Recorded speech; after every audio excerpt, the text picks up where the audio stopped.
প্রতিদিনের নাস্তা নিয়ে চিন্তায় আছেন? কি বানাবেন বুঝতে পারছেন না, আর বেশি তেল খেতেও মন চায় না? তাহলে আজকের এই রেসিপিটা আপনার জন্য একদম পারফেক্ট। সামান্য তেল দিয়ে এমন একটা মজার নাস্তা বানাবো যেটা বাইরে থেকে কিনে খাওয়ার দরকারই হবে না।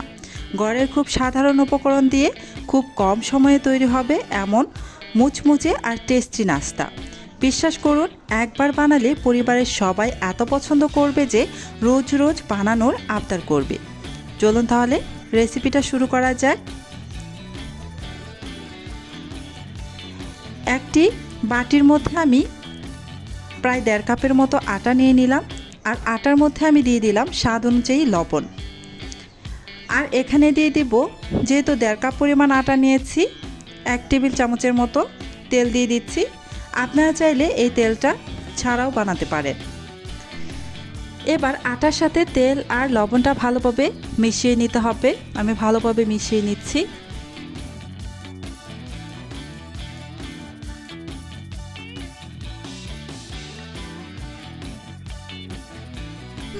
এবার এখানে নর্মাল টেপের পানি দিয়ে ডো বানিয়ে নিতে হবে। এখানে কিন্তু ঠান্ডা পানি ব্যবহার করা যাবে না, আমি নর্মাল টেপের পানিটাই ব্যবহার করছি। অল্প অল্প পানি দিয়ে একটা সফট ডো বানিয়ে নিতে হবে। আমরা সাধারণত যেভাবে রুটি তৈরি করার জন্য ডো বানিয়ে থাকি, ঠিক সেভাবেই ডোটা বানিয়ে নিতে হবে। এই যে দেখতে পাচ্ছেন, ডোটা কিন্তু আমার প্রায় রেডি হয়ে গিয়েছে। পানিটা অবশ্যই অল্প অল্প দিবেন, খুব বেশি পানি একেবারে ঢেলে দেওয়া যাবে না, এতে করে ডোটা কিন্তু একদম পারফেক্ট বানাতে পারবেন না। এই যে ডোটা কিন্তু আমার বানানো হয়ে গিয়েছে, আমি ভালোভাবে মথে নিয়েছি ডোটা বানিয়ে নিয়ে। এবার ঢাকনা দিয়ে ঢেকে এটাকে রেখে দিব প্রায় 10 মিনিটের মতো। আর এদিকে এই নাস্তার পুর হিসেবে আমি এখানে নিয়ে নিয়েছি আলু। এই আলু দিয়ে আজকের এই নাস্তার পুরটা বানাবো, তাও আবার গ্যাস জ্বালানোর ছাড়াই, এমনিতেই আমি পুরটা বানিয়ে নিব। এখানে দিয়ে দিচ্ছি বড় সাইজের একটি পেঁয়াজ কুচি, দিয়ে দিচ্ছি 1 টেবিল চামচ মতো কাঁচামরিচ কুচি,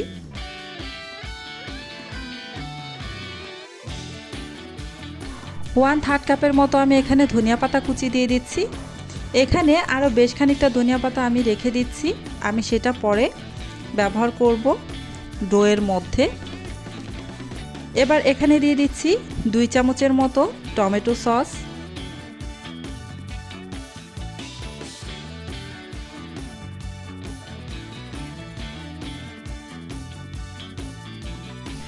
দিয়ে দিব স্বাদ অনুযায়ী লবণ। এখানে যেহেতু আমি টমেটো সসটা ব্যবহার করেছি, সেই জন্য এখানে আমি দিয়ে দিচ্ছি মরিচের গুঁড়া 1/2 চা চামচ পরিমাণ।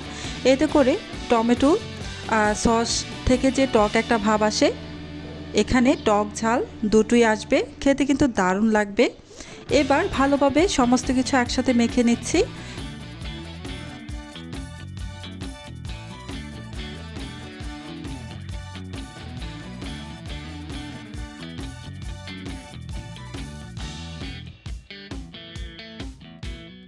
ভালোভাবে মাখানো হয়ে গিয়েছে। এখানে আমি আরও একটি উপকরণ দিয়ে দিব, সেটা হচ্ছে সরিষার তেল।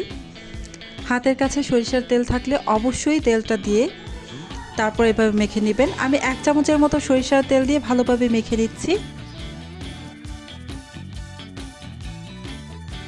পুরটা কিন্তু আমার রেডি, এক সাইড করে রেখে দেব। আর এদিকে দেখুন, আমি যে ডোটা বানিয়ে রেখেছিলাম, ডোটা কিন্তু একদম সফট হয়ে গিয়েছে। এবার এখানে আমি কিছুটা ধনিয়া পাতা দিয়ে দিচ্ছি। ধনিয়া পাতাটা দিয়ে এই ডোর সাথে ভালোভাবে মিশিয়ে নিচ্ছি।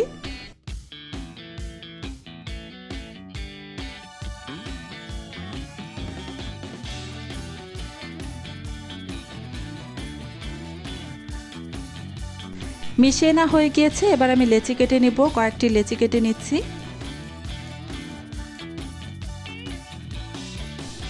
এখান থেকে একটি লেচি নিয়ে আর বাকিগুলো আমি ঢাকনা দিয়ে ঢেকে রেখে দিচ্ছি। এই লেচিটা দিয়ে আমি এখন একটা রুটি বেলে নিব, একটু লম্বালম্বিভাবে একটা রুটি বেলে নিব। রুটি বেলার সুবিধার্থে এখানে আমি সামান্য একটু আটা ছিটিয়ে দিলাম, দিয়ে এই যে রুটিটা আমি বেলে নিচ্ছি।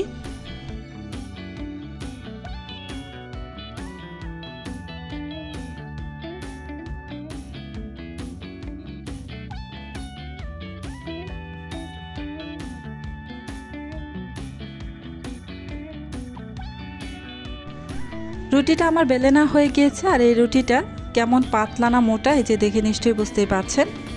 এবার একটি ছুরির সাহায্যে আমি চারপাশ থেকে সমানভাবে কেটে সমান করে নিব।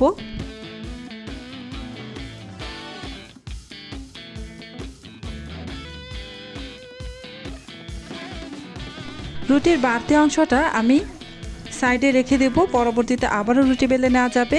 এবার মাঝখান থেকে এভাবে কেটে নিচ্ছি। আমি এই রুটিটা দিয়ে দুইটি নাস্তা বানিয়ে নিব। এবার কিছুটা পুর নিয়ে নিচ্ছি, পুরটাকে আমি এক সাইড করে এই যে এভাবে দিয়ে দিচ্ছি। চারপাশ থেকে একটু সমান করে সাইড দিয়ে একটু জায়গা রাখছি যাতে করে ভালোভাবে সিল করে নেওয়া যায়। তারপর উপর থেকে যেভাবে টান দিয়ে বন্ধ করে দিলাম, চারপাশ থেকে এই যে আঙ্গুলের সাহায্যে চেপে চেপে বন্ধ করে দিলাম। এবার অন্যটাতেও পুর দিয়ে দিচ্ছি সেমভাবে। পুরটা দিয়ে ভালোভাবে আমি এক সাইডে বিছিয়ে নিচ্ছি।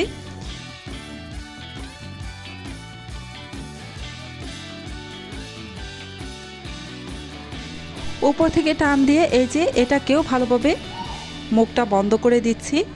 দেখে নিশ্চয়ই বুঝতে পেরেছেন আমি কিভাবে বানিয়েছি। এবার একটু ডিজাইন করে নিব, দেখতেও সুন্দর লাগবে।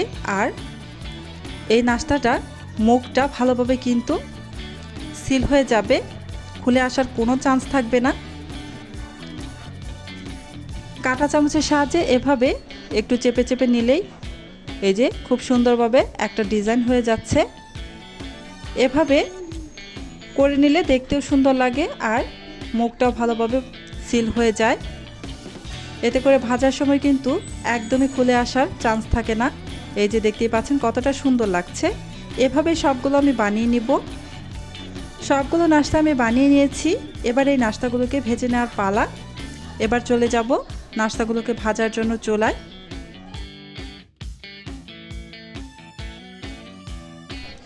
চুলায় একটা প্যান বসিয়ে গরম করে এখানে সামান্য একটু তেল দিয়ে দিচ্ছি। খুব বেশি তেলের প্রয়োজন নেই।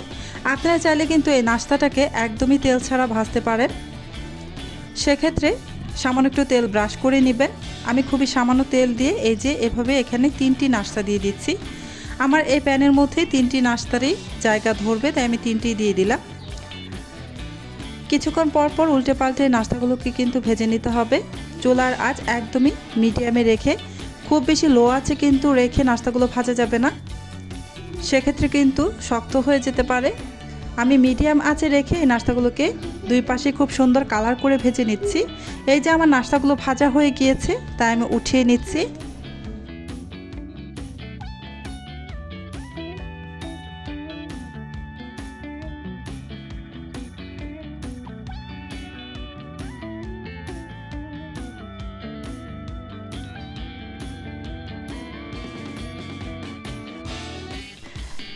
ভেজে রাখা নাস্তাগুলো আমি উঠিয়ে নিই।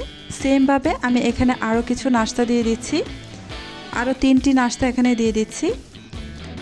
এই নাস্তাগুলোকেও আমি সেমভাবে ভেজে নেব। এই তো সবগুলো নাস্তা আমার ভাজা হয়ে গিয়েছে। দেখলেনই তো কত সহজে আর কম তেলে এত মজার নাস্তা তৈরি করে নেওয়া যায়। এই নাস্তাটা টমেটো সসের সাথে গরম গরম পরিবেশন করবেন, খেতে কিন্তু ভীষণ ভালো লাগবে। যদি রেসিপিটা ভালো লাগে অবশ্যই ভিডিওটাতে একটা লাইক দিন, শেয়ার করুন। আর পরিবার আর বন্ধুদের সাথে আরও এমন সহজ ও মজার রেসিপি পেতে আমার চ্যানেলটা সাবস্ক্রাইব করতে ভুলবেন না। আবার দেখা হবে নতুন আরও একটা দারুণ রেসিপি নিয়ে। আল্লাহ হাফেজ।